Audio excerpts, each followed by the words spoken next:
ये दलील देना कि 370 को खत्म करने के बाद जम्मू कश्मीर में हालात ठीक हो गए, ये बिल्कुल ऐसा है कि जब कोई गुंडा, कोई बदमाश किसी घर में घुस के वहाँ के लोगों की पिटाई करे, आबरूरेजी करे, उनको धमकाए और उसके बाद बोले कि घर में सब कुछ ठीक ठाक हो गया क्योंकि अब घर में आवाज नहीं आ रही, शोर नहीं हो रहा है, झगड़ा नहीं हो रहा है। बिल्कुल वही हाल उन्होंने जम्मू कश्मीर का किया है। ऑनरेबल सुप्रीम कोर्ट ने जो हियरिंग हुई 370 के बारे में, और उसमें जो उन्होंने ये फैसला किया कि जो सरकार ने गवर्नमेंट ऑफ इंडिया की तरफ से जो लेटेस्ट एफिडेविट दिया गया और जिसमें 370 हटाने का जवाब देने की कोशिश की गई, और जो सुप्रीम कोर्ट ने कहा हम इसको कंसिडर नहीं करेंगे, उससे कहीं ना कहीं पीडीपी का जो हमारा ये स्टैंड है कि बीजेपी के पास 370 को खत्म करने के लिए कोई जवाब नहीं, कोई आईनी जवाब नहीं है, कोई कानूनी जवाब नहीं है, बल्कि इन्होंने आईन की धज्जियां उड़ाते हुए एक ऐसा कारनामा अंजाम दिया जो मेरे ख्याल में इस मुल्क के 75 साल की हिस्ट्री में कभी नहीं हुआ था। तो इसके साथ साथ उनका जम्मू कश्मीर में इसको एक खुली जेल में तब्दील किया गया है। यहाँ पर आम इंसान की बात तो दूर, जो यहाँ के जर्नलिस्ट हैं, मीडिया के लोग हैं, उनको न सिर्फ धमकाया जाता है बल्कि कईयों को यूएपी के अंदर जेल में डाल दिया गया है क्योंकि वो अपना फर्ज अंजाम देते थे। वो मरकजी सरकार को आईना दिखाते थे कि जम्मू कश्मीर के हालात क्या हैं। और हमारे इसके अलावा हमारे हजारों की तादाद में हमारे लोग जेलों में हैं, जिनमें नौजवानों की बहुत बड़ी तादाद के अलावा हमारे जो मजहबी रहनुमा हैं, जिनका मैं कई बार नाम ले चुकी हूँ, बार बार नाम लेने की जरूरत नहीं है, जिनको इस वक्त जम्मू के जेल में रखा गया है, जहाँ उनकी जो उनकी उम्र की वजह से और गर्मी की वजह से उनकी तबीयत भी खराब हो रही है। और ये सब जो लड़के हैं जिसमें जवान हैं, जम्मू कश्मीर के जेलों के अंदर, जम्मू कश्मीर के जेलों के बाहर हैं, कोई इनका ट्रायल नहीं हो रहा है, कोई कानूनी कार्रवाई नहीं हो रही है, कोई इनकी जमानत नहीं हो रही है, बल्कि अगर कोई जाता भी है बड़ी मुश्किल से वहाँ पहुँच जाता है, चाहे हरियाणा हो, चाहे राजस्थान हो, चाहे यूपी हो, तो वहाँ उनको मुलाकात भी नहीं होती है उनकी, और उनके पास कोई ऐसे वसाइल नहीं है। तो ऐसे में ये कहना कि जम्मू कश्मीर में सब कुछ ठीक ठाक है, जम्मू कश्मीर को जिन हालात से इसमें गुजरना पड़ता है, आप अखबार खोलिए, एनआईए का रेट, ईडी का रेट, एसआई का रेट, एसयूआई का रेट, इसके बगैर तो कोई डेवलपमेंट हमें नजर नहीं आती है। रोज छापे पड़ते हैं। तो इतना जुल्म जबर करने के बावजूद सुप्रीम कोर्ट को ये बावर कराने की कोशिश की गई कि 370 के बाद हमने यहाँ सब कुछ ठीक ठाक किया। और मुझे उम्मीद है कि जो हमारे जस्टिस चंद्रचूड़ साहब, चीफ जस्टिस चंद्रचूड़ साहब, और उनके साथ जो 200 जज लाए गए, वो भी इसी मकसद से लाए गए यहाँ,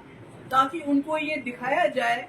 कि जम्मू कश्मीर में जो कब्रिस्तान की खामोशी है, उनको ये बताया जाए यहाँ सब कुछ ठीक ठाक है। मगर मुझे उम्मीद है कि ये तमाम जज साहिबान बहुत ही दानिशमंद लोग होते हैं, ये लोगों की तकदीरों का फैसला करते हैं।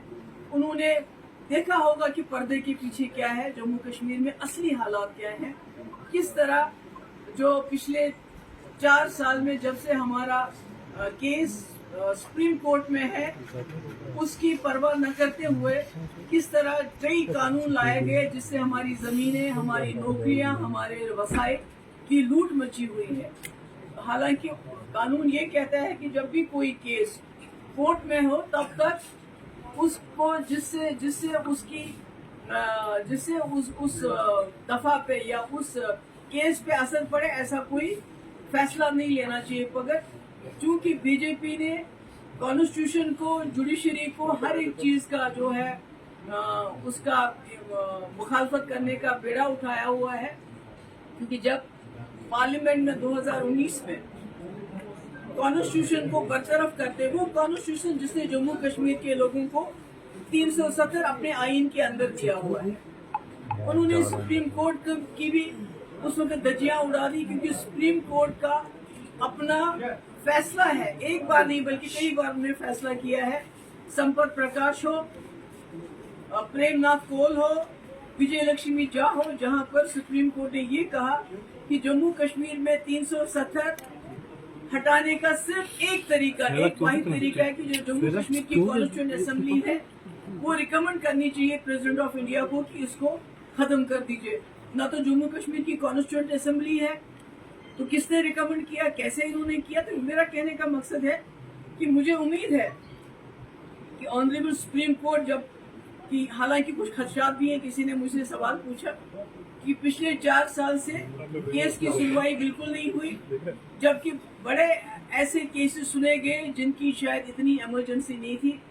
तो आज कश्मीर के दौरे के यकायक बाद केस की सुनवाई होना और वो भी ये फैसला होना कि 2 अगस्त के बाद रोजमर्रा इनकी सुनवाई होगी, तो कहीं ना कहीं ये खदशात पैदा होते हैं कि कहीं जो बीजेपी जो जाल बिछाया है, उन्होंने पूरी दुनिया को पहले G20 उसके बाद जजेस को लाया गया जम्मू कश्मीर के कब्रिस्तान की खामोशी दिखाने के लिए, कहीं वो कुछ और तो नहीं, पर्दे के पीछे कुछ और तो नहीं हो रहा है। पर मुझे उम्मीद है जस्टिस चंद्रचूड़ पे, आई थिंक उनकी जो इंटेग्रिटी है वो दैट इज अनक्वेश्चनेबल जो हम देख रहे हैं। मुझे उम्मीद है कि जो पास्ट में हुआ है, कई ऐसे फैसले दिए गए जिसमें कॉन्स्टिट्यूशन को बरतरफ करके, कानून को बरतरफ करके सिर्फ अवाम के जज्बात, कलेक्टिव कॉन्शियस को सेटिस्फाई करने के लिए कुछ जजमेंट्स दी गई हैं और उसके बाद वो लोग पार्लियामेंट में पहुंच गए वो जजेस। तो मुझे उम्मीद है कि जस्टिस चंद्रचूड़ जो है वो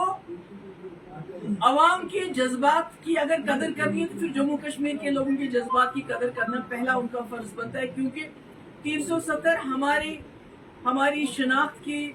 हमारी जमीनों की, हमारे रहन सहन की गारंटी था। मगर मैं सोचती हूँ कि मेरा ये मानना है कि जो भी जुडिशरी होती है उनको कॉन्स्टिट्यूशन और कानून की पासदारी करनी है, तो करेंगे तो फैसला जरूर कानून के हक में, इंडियन कॉन्स्टिट्यूशन के हक में देंगे, न कि कलेक्टिव कॉन्शियस। और जो हमने पहले देखा है, मैं उन जजमेंट्स का नाम नहीं लेना चाहती हूँ जहां ये कहा गया चूंकि सबूत नहीं थे,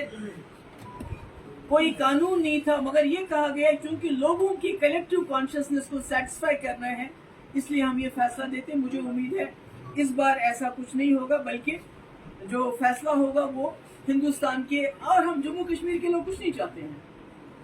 हम चाहते हैं कि हिंदुस्तान के आईन के मुताबिक, जिस आईन ने हमें 370 दिया था, हमें गारंटी दी थी एक मुस्लिम मेजॉरिटी स्टेट होते हुए कि आपकी जो शिनाख्त है, चाहे वो डोगरा है, चाहे कश्मीरी है, चाहे लद्दाख का बुद्धिस्ट है, उसकी शिनाख्त को बचाने के लिए हम आपको कुछ सेफ गार्ड्स दे रहे हैं, कुछ गारंटीज दे रहे हैं। तो जिस तरह बीजेपी ने उन गारंटीज को हटा दिया, कॉन्स्टिट्यूशन को सबवर्ट किया, मुझे उम्मीद है कि